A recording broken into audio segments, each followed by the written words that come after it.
pluma y espada. La curiosa historia del poeta José Watanabe Varas. El hasta ahora misterioso árbol genealógico del poeta peruano, quedó al descubierto, un pasado de artistas y samuráis, de adopciones y fugas, que alimentan su leyenda. Todas las noches, José Watanabe se iba a dormir con la misma pintura colgada sobre la cabecera de su cama, un paisaje de montañas que su padre, Harumi Watanabe, había pintado años atrás y que él conservaba con afecto. Harumi era un hombre que el poeta idealizó toda la vida. Era un fantasma que vino de lejos, uno de los tantos japoneses que llegaron al Perú en las oleadas migrantes de entre 1899 y 1923. Él lo hizo en 1919, se supone que a Lima, aunque luego se trasladó al norte, un movimiento común en la época. Se casó con la peruana Paula Varas, se asentaron en la pequeña Laredo, distrito de Trujillo, y pese a la pobreza tuvieron 13 hijos, 2 murieron cuando apenas tenían meses de nacidos. Dormían apiñados en unas pocas camas y se turnaban los zapatos, según solía contar José, hasta que en un giro que parece sacado de la más inverosímil ficción, ganaron el premio mayor de la lotería. A partir de allí sus condiciones de vida mejoraron parcialmente. Todo esto, a rasgos generales, es lo que se sabe de la formación de la familia Watanabe Varas. Aún así, la figura de Harumi siguió siendo misteriosa, hablaba japonés, dominaba el francés y aprendía rápido el español, pero callaba en los 3 idiomas. Un mutismo que compensaba con su afición por la pintura, trazando paisajes del Japón de sus recuerdos, de un pasado sobre el que nunca hablaba. Esa sensibilidad artística solo era compartida con José, su hijo predilecto, el único con el que podía entregarse al ocio mirando las nubes o escuchando el río. Hay mucho de leyenda en las historias sobre mi abuelo, dice la ilustradora Isa Watanabe, hija del poeta. Y siempre había que dudar sobre todo lo que nos contaba mi papá. José llega incluso a atribuirle un haiku apócrifo a su padre en su poemario El uso de la palabra, entre la niebla tocó el esfumado bote.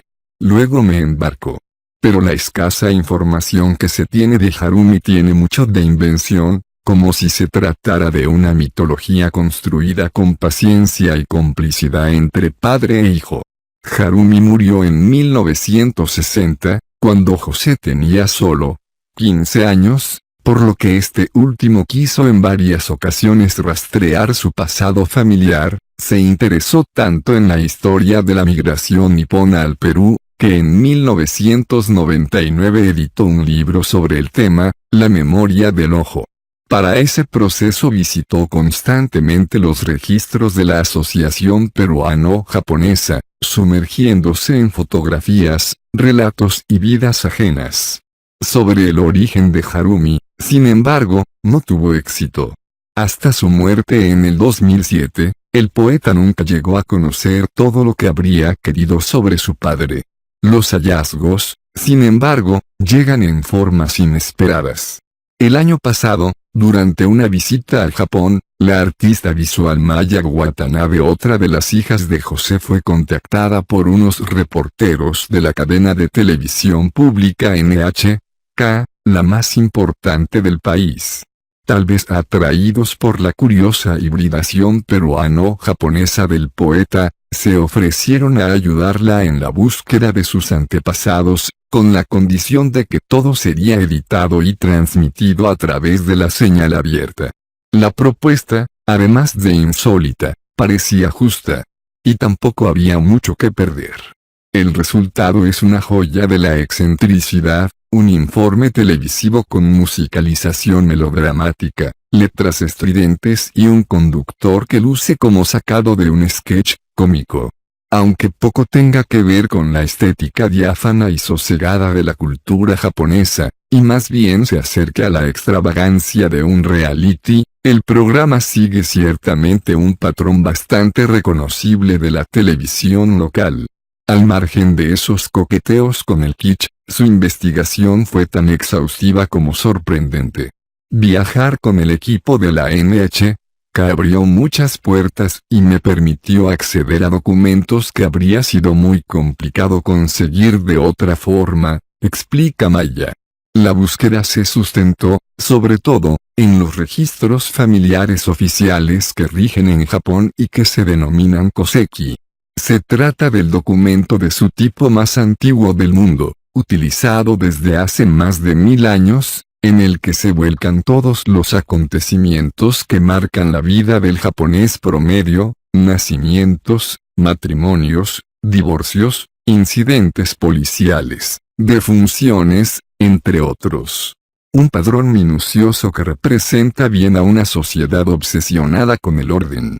Lo cierto es que el instrumento los llevó a un primer descubrimiento, que el verdadero apellido de Harumi era Hasegawa, pues recién recibió el de Watanabe cuando tenía 20 años, al ser adoptado por su nueva familia.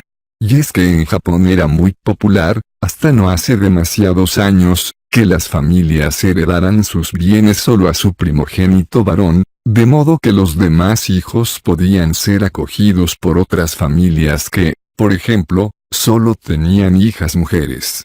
Un esquema paternalista, pero sumamente enraizado y respetado. Fue así como, por la fuerza de la tradición, su biografía dio un vuelco total, pasó de llamarse Harumi Hasegawa a ser Harumi Watanabe en 1916, y se mudó de su natal Iwakuni a Takahashi para convivir con su nueva familia. No era un desplazamiento extraño por entonces, pero quizás sacudido por un impulso rebelde, Harumi no aguantó ni 3 años con esa nueva vida y a los 23 decidió cruzar el Pacífico. El drástico cambio de entorno familiar probablemente impuesto y seguramente doloroso lo motivó a zarpar hacia el Perú, un destino igual de distinto e incierto, pero que al menos respondía a su voluntad. Lo más sorprendente no queda allí. Los efectos sonoros de suspenso en el reportaje de la NHK y la gesticulación exagerada de su conductor en realidad se justifican con cada descubrimiento realizado. Al escalar en el árbol genealógico de los Hasegawa, se reveló que no fueron una familia cualquiera, sino una compuesta por samuráis, que además sirvieron a los Kikkawa, un poderoso clan asentado en Iwakuni, su localidad de origen. Al pertenecer a las clases superiores, también se encargaban de cuestiones relacionadas a la política y el manejo de gobierno de su ciudad. A esa estirpe guerrera y de élite se suma otro detalle que explicaría el talento especial para las artes de un migrante como Harumi Watanabe o Harumi Hasegawa, para ser precisos, tanto su padre, Tomonosuke Hasegawa, como su abuelo, Jusan Hasegawa, fueron también poetas muy reconocidos en su época, instruidos en la literatura y la cultura japonesas, y encargados de darle clases a la familia Kikkawa. Es decir, poseedores de la misma inclinación por los versos que, sin saberlo, cultivaría 150 años después y a 16.000 kilómetros de distancia su nieto y bisnieto José Watanabe, el Bate Nikkei, el guardián del hielo. Por la importancia y el prestigio de los poetas Hasegawa, en el Museo de Iwakuni se atesoran unos kakemonos, rollos de papel con poemas a mano. La bellísima caligrafía es un arte aparte en Japón, escritos por los propios Tomonosuke y Jusan. Del primero se guardan unos versos escritos en chino antiguo, una muestra de erudición en la época, mientras de Jusan se encontraron algunos poemas cortos como este. Como nacido de una fragante semilla, un cerezo silvestre florece del nombre de un hombre valiente. También en excelente estado de conservación se encontró un texto de valor especial, uno que Jusan debe de haber escrito muy cerca de su fallecimiento, pues existe una vieja tradición japonesa que manda a los samuráis preparar unos versos para enfrentar la muerte. Dice así: Confía en que el mundo después de la muerte será un lugar agradable como a la sombra de una montaña llena de flores y hojas coloreadas. El trazo fino de la tinta, perenizado sobre un papel de asombrosa resistencia aunque parezca a punto de deshacerse, guarda una sensación demasiado antigua y poderosa. Provoca creer que fueron escritos con la certeza de la posteridad, confiando en la poesía como una misteriosa herencia que se traspasa por el espíritu o la sangre. La señal regional de NH Okayama transmitió a fines del año pasado este reportaje sobre la hija de un poeta peruano-japonés en busca de sus orígenes. Son 30 minutos que allá pueden haber pasado desapercibidos o tomados como anecdóticos, o en el mejor de los casos generado interés en algún televidente y otorgado un nuevo lector a nuestro poeta. ¿Quién sabe? Por este lado del mundo, en cambio, la revelación tiene mayor relevancia histórica y es especialmente conmovedora. Mi padre vino desde tan lejos, cruzó los mares, caminó y se inventó caminos, escribió Watanabe Varas en Álbum de Familia, su primer poemario. No quedan dudas de que, de haber llegado a conocer esos vaivenes de su pasado, habría sido muy feliz. Se habría ido a dormir, como todas las noches, con el mismo cuadro encima, pero sintiendo que ya conocía ese paisaje de montañas.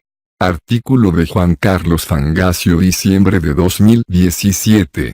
Diario El Comercio.